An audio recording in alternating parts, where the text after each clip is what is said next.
seated. Welcome to Talk Law Radio with attorney Todd Marquardt of the Marquardt Law Firm at marquardtlawfirm.com.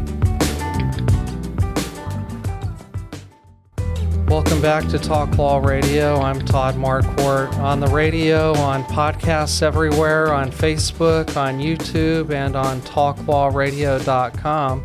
Since this is our fourth segment, we'll be talking about legacy. And now, it's time for the Talk Law Radio Legacy Spotlight. What's your legacy? Sponsored by Marquardt Law Firm.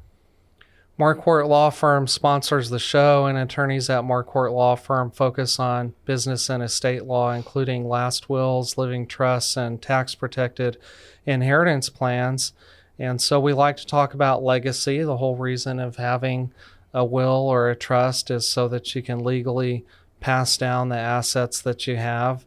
But also we have our values that we pass down to our friends and family, the way that they remember us. And so I wanted to ask you about something exciting that you're doing, you're getting ready for. Tell us what it is. So I am going to do a missions trip to Honduras in July. So I'm really excited about that. It's an organization with Assembly of God Church, King's Castle International.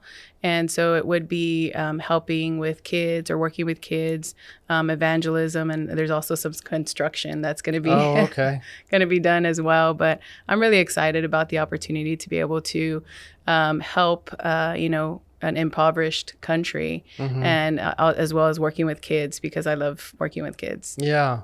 So you laughed when you said construction. Does that mean that you're a little bit nervous about swinging a hammer? I am, because I'm a bit of a klutz, and so I'm just hoping that I don't, hit myself with a hammer or something.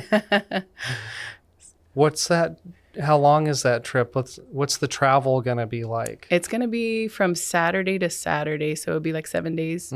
So we'll be, I'm not sure. I don't remember like how long the flight is going to be, but basically we're going to be working the whole time we're there, helping just whatever the missionaries need help with. So at their disposal. Okay. Yeah. And what are the accommodations like? So they have a campground. And so we'll be staying at that campground, and they'll be providing meals. And so we'll be assisting them as well, like with meal preparation and cleanup and such. So you might learn about local food there. Yes. That's what I'm a little bit nervous about the food, because I can be a little bit picky, but I never want to make somebody feel bad. And so I just really, that's what I kind of want to focus on. Like, okay, I need to make sure like I'm open to trying these foods, and, I don't want to make them feel bad, because a lot of times that's the only thing they have. And if they're giving it with all their heart, like you don't want to make them feel bad. And so that's what I'm kind of worried about, is just the food. Well, ask God to help you. Yes, for sure. Confront that. I want to ask you a favor. Just in the back of your mind, when you're trying all these different foods, think, what idea can I bring Todd for him to make a taco out of something from there? Yes. You'll do that? Yes, I will. Try and bring back an idea for me? Yes. That's cool. So part of your prep and getting ready for this trip is you're doing something to raise money. Yes. Tell us about that. Yes, so I am. Do you want the public to know that? They can. Okay. So I am doing a banana pudding. Selling banana pudding. I love banana pudding. Yes, for Easter, so for Good Friday and Saturday. So for anybody that would like banana pudding, so a regular tray is $30, a bigger tray is $60, and then I have some little cups for $5. So raising money for the trip, and then also I do want to take some items for the kids, prizes and such. Oh, okay. So it's going to be for other things as well. And I think they like powdered Gatorade is some items that they need as well. So. Okay. Well, you're either going to be inundated with so many orders of banana pudding that you cannot fill them. Is this your recipe? Are you the only one doing it? Yes. So it's not like church-wide. Correct. This is your idea. No, I'm kind of a big deal when it comes to banana pudding at my church. So a lot of people like it. I'm looking forward to it. That's one of my favorites. And I'm going to buy one for my father-in-law too, even though it might spoil his diet a bit. I'm looking forward to that. If somebody's listening right now and they want to buy some pudding, how should they contact you? Same way, your Yes, my email would be perfect. Yes, anbarker@covenantlnc.com. Okay, that's going to be great. You're going to be enjoying pudding, and you might be such a big hit that you just keep making it, even past Easter. Yeah, I could. Cool. Well, part of your legacy, I was thinking that if Angela's gone, there's going to be lots of lives that you've touched just from your advice, your teachings, that ultimately result in kids being taken care of when they're in receiving intensive care. So do you see that as your mission in life or one of your missions? So definitely working with kids is my mission, but also with women as well. So most recently, God's placed in my heart to start a small group with women that are just looking to connect. And like we had a book study and we had a really good outcome of women that showed up. And so what was the book? It was Colossians. It was the book of Colossians. It was a devotional on that. And so we had a really good outcome. And there was some women, because we usually do it like once a quarter. And so that we're kind of wanting to stay connected. And so God placed it on my heart to do a small group to be able to keep in contact and keep that connection going. Tell us something you remember about the book of Colossians. What's the theme of the book? So there's a lot about like living, it's really like living a godly life and challenging you to take a look at your life and, are you showing God's love? Are you showing, God's mercy to others? And so kind of taking that hard look at ways that you can improve your life to live a more righteous life and to please God. How can we show mercy and love in a political climate that's so divided? I think it's about getting closer to God. So that's the most important thing, because I know sometimes we try to change ourselves, but as we get closer to God, like it just happens. He changes us. And so putting our focus on God and what's going to please him, and picking our battles too. Like I heard a preaching where it said, you can get into a fight with a skunk, but is it worth the stink? Right. I love that. Yeah. So, I mean, that you have to pick your battles. And so I've been trying to think of that, like, is this really worth my time or my energy? No, it's not really, to prove I'm right. No, not really right. Okay. That's great. And it goes back to what we listened to in the third segment, George Foreman, who passed away recently. I was looking up quotes from him and was just found this quote. You'll have to go back to the third segment to listen to it. But he was talking all about forgiveness. And while we were listening to that, I thought, Angela has a big family. They're probably not all the same. Correct. Because me and my siblings were all different. And, we can come together and have fun, but somebody's going to say something. Oh, yeah. For sure. And so have you learned forgiveness?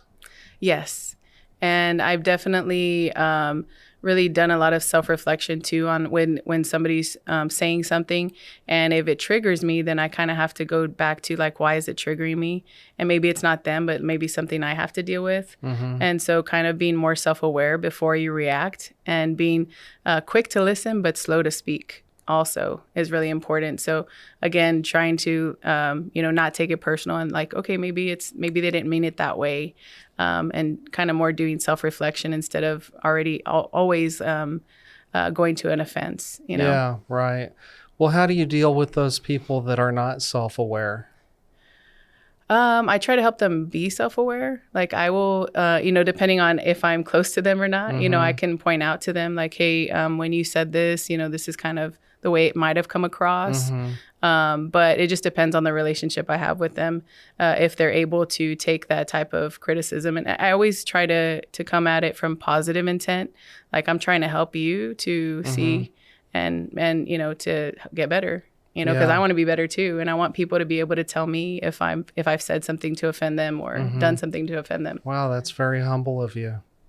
It's taken work. Yeah. For sure. Well, before we end the show, I want to give you another opportunity to talk about Covenant Legal Nurse Consulting, so that the people in this segment can also know about what you do. Sure. So with Covenant Legal Nurse Consulting, our focus is healthcare compliance. So I help pediatric home health agencies as well as pediatric therapy companies with their compliance. So it could be in helping them prepare for an audit or an accreditation survey. It could be an investigation where they need help with a plan of correction.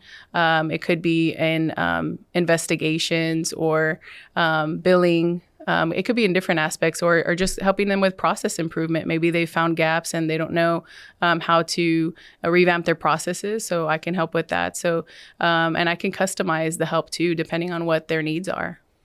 So if you know anybody that works for one of those companies that maybe they're frustrated because things aren't smooth, things aren't running the way that they should be or the way that they could be, you can refer that home health company or that pediatric health company or therapy company to Angela Barker at Covenant Legal Nurse Consulting? Yes.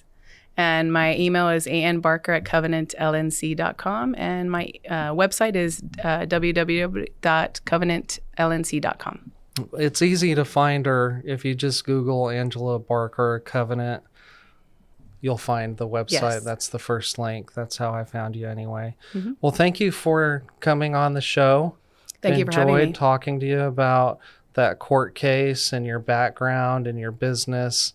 Talked about George Foreman, the boxer, and his legacy of the George Foreman Grill. I don't really know that much about boxing.